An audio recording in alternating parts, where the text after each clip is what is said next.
राधे राधे दोस्तों। हमारी आज की कहानी का शीर्षक है सबक। निशा आज दोपहर की गाड़ी से अपनी ससुराल पहुंची। वह मायके गई हुई थी। ससुराल में आते ही उसे काम पर लगा दिया और वह दोपहर के खाने की तैयारी में लग गई। खाना बनाते बनाते वह बुरी तरह थक गई। उसके बाद सबके खाना खाने के बाद वह आराम करने चली गई। शाम को भी ऐसे ही नाश्ते की तैयारी, फिर रात के खाने में लग गई। इसी तरह पूरा दिन बीत गया। अगली सुबह नाश्ते की तैयारी कर रही थी। तब उसकी सास ने निशा से पूछा कि निशा बहू, तुमने बताया नहीं कि इस बार तुम मायके से क्या लाई हो। निशा नाश्ते की तैयारी कर रही थी। उसके हाथ में बेसन लगा हुआ था। वह बोली, मां जी, मैं आते ही व्यस्त हो गई थी और अब मैं नाश्ता बना रही हूं। सामान खोलने का वक्त ही नहीं मिला। अभी नाश्ता बनाकर लेकर आती हूं। ऐसा बोलकर निशा फिर नाश्ते की तैयारी में लग गई। नाश्ता निपटने के बाद उसकी सास ने उसे फिर याद दिलाया कि तुमने सामान नहीं दिखाया। तब निशा ने कहा, मां जी, मैं अभी लेकर आती हूं। ऐसा बोलकर निशा अपने कमरे से अपना सूटकेस हाल में ले आई।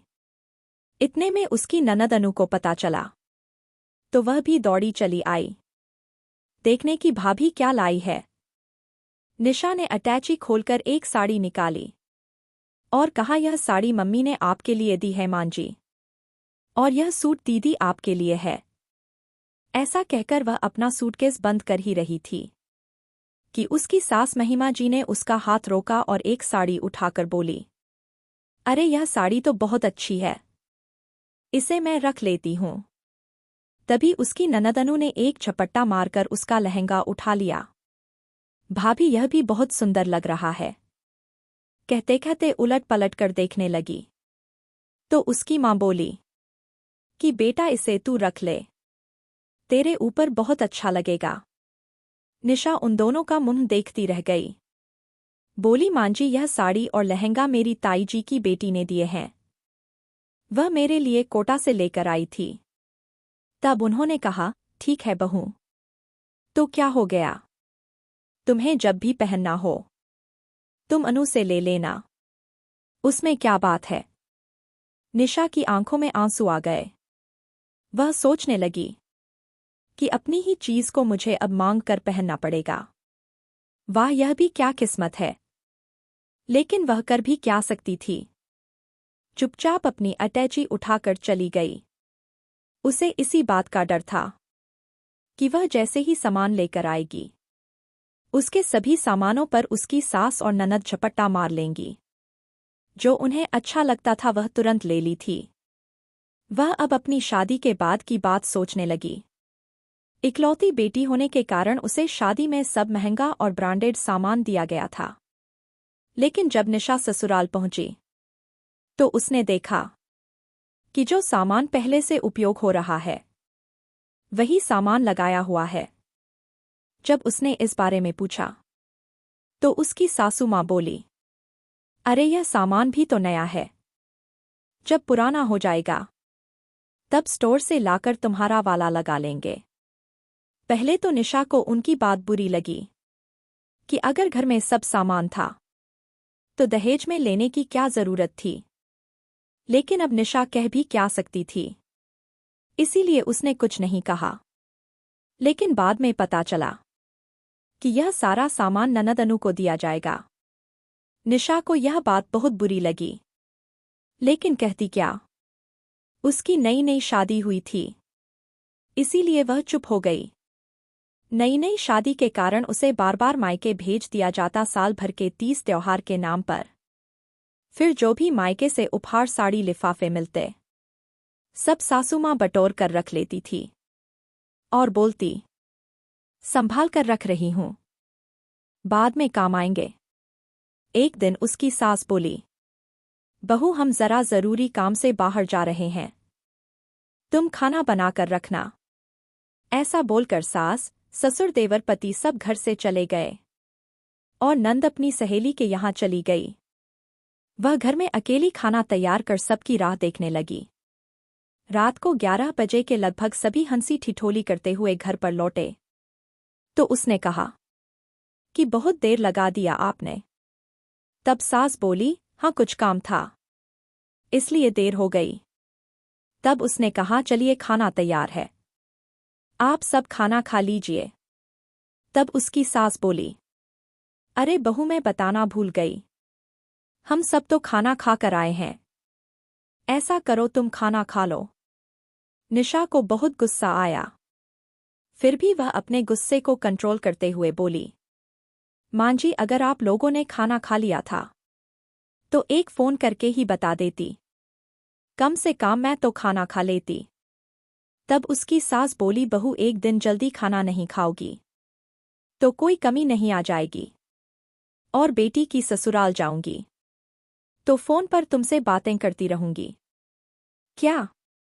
निशा को एकदम झटका लगा। क्या मां जी बेटी की ससुराल? क्या अनु दीदी का रिश्ता पक्का हो गया है? तब उसकी सास ने कहा, हाँ बस शादी की तारीख ही निकलवानी थी तो उसी के लिए हम लोग गए थे। मेरी लाड़ो को बहुत जोरदार परिवार मिला है, बड़ी किस्मत वाली है। लड़का शहर में नौकरी करता है, मेरी बच्ची की सारी गृहस्थी वही जमेगी। फिर वह अपनी बेटी का हाथ पकड़कर अपने कमरे में चली जाती है। निशा सन्न रह जाती है। उसे इस बात को लेकर बहुत बुरा लगता है कि यह लोग मुझे कुछ क्यों नहीं बताते। क्या घर की बहू का ननद की ससुराल जाना गलत था? सोचते सोचते वह अपने कमरे में आ गई। थोड़ी देर बाद देखा कि उसके पति अपने माँ बाबूजी के कमरे से निंदियाते से चले आ रहे थे। उसके कमरे में घुसते ही निशा ने पूछा, यह क्या था? दीदी का रिश्ता तय हो चुका है, आप लोगों ने मुझे यह बताया तक नहीं, और मैं भी इस घर का हिस्सा हूं। कोई बताता ना बताता, कम से कम आप तो बता देते। उसके पति ओम बोले, अरे यार उसका हमारी शादी से 1 महीने पहले ही रोका हुआ था, और अब शादी होगी। तुम फालतू में बवाल कर रही हो। नहीं बता पाई होगी मम्मी, आखिर इतने काम होते हैं घर में, नहीं ध्यान रहा होगा। इन लड़कों को माँ का लाडला ही रहना होता है, तो यह लड़के शादी ही क्यों करते हैं? ऐसा सोचकर निशा रात भर करवट बदलती रही। उसकी आंख से लगातार आंसू बह रहे थे। कुछ दिनों बाद उसकी सास की ननद अनीता बुआ आई। उस समय निशा अपने कमरे में आराम कर रही थी। उसकी सास ने सोचा कि वह तो अपने कमरे में सो रही है। ऐसा सोचकर वे दोनों बातों में मगन हो गई। तब उनकी ननद बोली, भाभी कैसी चल रही है तैयारी? अनीता जीजी आपकी सिखाई सीख से चल रही हूं। तब अनीता बुआ बोली, बस ऐसे ही चलती रहोगी तो तुम्हें पता भी नहीं चलेगा, और बेटी का विवाह यूं ही निपट जाएगा। तब उसकी सास बोली, जीजी कुछ भी कहो, आइडिया बहुत जोरदार था आपका। हम तो पहले अनु के हाथ पीले कर रहे थे, मगर आपकी सलाह से पहले हमने ओम की शादी करी। खूब दान दहेज बटोर, अब इस दहेज को हम अनु के ब्याह में निपटा देंगे। सच हींग लगी ना फिटकरी और रंग भी चोखा आया। ऐसा बोलकर दोनों ननद भाभी हंस हंस के ठहाके के लगाने लगी। वे लोग अपनी बातों में इतनी मग्न थी कि उन्हें पता ही नहीं चला निशा कमरे से कब बाहर आ गई और उनकी बातें सुनने लगी। अपनी सासू माँ की बातें सुनकर उसे सारा माजरा समझ में आ गया कि उसके मायके से आए हुए सामान का इस्तेमाल न होना, उसकी नई नई लाई हुई साड़ी लहंगे ज्वेलरी लॉकर में रख देना, यह सब किस लिए हो रहा है? वह सोचने लगी, कैसे कैसे लालची और चालाक लोग भरे पड़े हैं इस दुनिया में। कहाँ एक बेटी के बाप को लूटने में कोई कसर नहीं छोड़ी, और वही खुद की बेटी को फ्री में विदा करने के जुगाड़ में लगे हुई है। काश मेरे पास कोई ऐसी जादू की छड़ी होती तो मैं इन लोगों को मजा चखा देती, अपने सामान पर अपना हक जमा लेती। मगर ऐसे लोगों को सबक सिखाना भी बहुत जरूरी होता है। जब तक इन्हें सबक नहीं सिखाया जाएगा, इनकी समझ में कुछ नहीं आएगा। अब मुझे ही कुछ करना पड़ेगा। और उसे एक दिन मौका भी मिल गया। एक दिन उसकी सास बोली कि निशा बहू आज अनु के ससुराल वाले आ रहे हैं, तो तुम पालक पनीर, कढ़ाई पनीर, कोफ्ते, दाल मखनी, रायता, आलू हलवा, खीर, कस्टर्ड सब तैयार कर लेना। ममता जो हमारे काम वाली है वह तुम्हारे काम में हाथ पटवाएगी, और हम दोनों जरा पार्लर जा रहे हैं। अनु को फेशियल वगैरह करवाना है। हमें आने में थोड़ा टाइम लग जाएगा। उनके आने से पहले हम आ जाएंगे। साथ में हमें थोड़ी सी शॉपिंग भी करनी है, मिठाई वगैरह खरीदनी है, कुछ गिफ्ट खरीदने हैं। निशा बोली, मां जी आप आराम से आना, मैं सब संभाल लूंगी। फिर दोनों माँ बेटी पर्स हिलाती हुई घर से बाहर निकल गई। जैसे ही वह दोनों गई, निशा ने उनके जाते ही घर की सफाई शुरू कर दी। तो उसे एक उपाय सूझा। उसने ममता के साथ मिलकर घर को चमका दिया और खाना भी तैयार कर दिया। शाम को 6 बजे के लगभग जैसे ही उसकी सास घर में घुसी, एक पल के लिए तो ठिठक गई, क्योंकि घर उनकी पहचान में ही नहीं आ रहा था। फिर देखा कि निशा बहू टेबल पर सलाद लग रही थी। उसे देखते ही एकदम जोर से चीखते हुए बोली, अरे बहू, यह क्या कर दिया तुमने? घर में नया TV, sofa, centre table, dining table, fridge, AC सब बाहर क्यों निकाल लिया? माथा पीटते हुए उसकी सास बोली। निशा बोली, मम्मी जी मुझे सफाई करते समय ध्यान आया कि पुराना सामान तो पुराना ही होता है, और अनु दीदी के ससुराल वाले पहली बार हमारे घर आ रहे हैं, तो क्यों ना मेरे मायके का सामान लगा दिया जाए।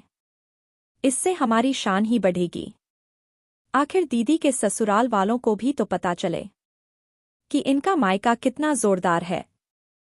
तभी उसकी सास बोलने वाली थी कि यह सामान तो मैंने अन्नू को देने के लिए रखा, लेकिन वह बोल ही नहीं पाई।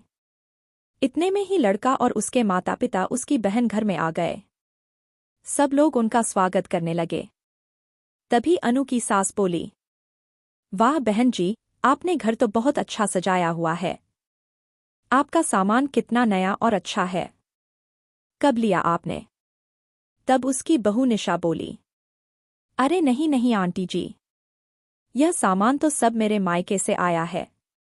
अब निशा की सास का मुंह देखने लायक था, क्योंकि उसने अनु के सास को यह बता रखा था कि हम दहेज में सोफा, टीवी, डाइनिंग टेबल, जितने भी चीज निशा के मायके से आई थी, वह सब देने का उन्होंने वादा किया था। यह सब सामान लगा हुआ देखकर अनु की सास बोली, आप इसी तरह का सामान देने की बात कर रही थी ना? तब निशा की सास झिझकते हुए बोली, हाँ मैं यही कह रही थी। तब अनु की सास ने कहा कि बहन जी यह सामान बहुत अच्छा है, बिल्कुल इसी तरह का सामान दीजिएगा। मेरे बेटे की गृहस्थी वैसे भी दूसरे शहर में है, वहां अकेला नौकरी करता है, तो वहां उसके लिए यह सब सामान बहुत अच्छा रहेगा। इसके साथ उसे एक गाड़ी भी जरूर दीजिएगा, जिससे कि आने जाने में आसानी हो, और ज्वेलरी और कैश तो आप देंगे ही। ऐसा कहकर वह हंसने लगी। अब निशा की सास का चेहरा देखने लायक था। उसके चेहरे पर पसीने ही पसीने छूट गए। आज उनकी होशियारी उन्हीं पर भारी पड़ गई थी। वह जो चाल चल रही थी, वह सब उल्टी पड़ गई। उन्होंने तो सोचा था कि निशा की साड़ी, ज्वेलरी और जितना भी सामान था, वह सब वह अनु के ससुराल में दे देंगे। लेकिन वहां बैठे बैठे निशा ने सब बता दिया कि उसके घर से कौन कौन से जेवर आए थे, कौन कौन सा सामान आया था। अब निशा की सास किसी भी तरह से अपना मुंह छुपा रही थी। वह यह समझ ही नहीं पा रही थी कि अब आगे कैसे अपने सामान जुटाएंगी। जब वे लोग चले गए तब निशा के ससुर जी बोले, मैंने तुमसे कहा था ना, इतना लालच अच्छी बात नहीं है। अब भुगतो। अब तुम जुटाओ यह सारा सामान। कैसे जुटाओगी? तब तो तुमने बहुत डींग मारी थी कि हम यह देंगे, वह दें, के बहू के सामान पर अपना अधिकार जमा रही थी। अब करो अपनी बेटी की शादी। कैसे करोगी? ऐसा बोलते हुए गुस्से में उनके पति वहां से चले गए। आज निशा बहुत खुश थी, क्योंकि थोड़ी सी हिम्मत से उसने अपनी लालची चालाक सासू माँ को सही और जोरदार जवाब दे दिया था। दोस्तों, निशा ने सही किया या गलत? कमेंट में ज़रूर बताइएगा। आपके कमेंट की हमें बहुत आवश्यकता है। और अगर आपको कहानी अच्छी लगी हो तो वीडियो को लाइक कीजिएगा। चैनल पर नए हो तो चैनल को सब्सक्राइब कीजिएगा। हमारे साथ अंत तक बने रहने के लिए धन्यवाद। जय श्री राधे राधे।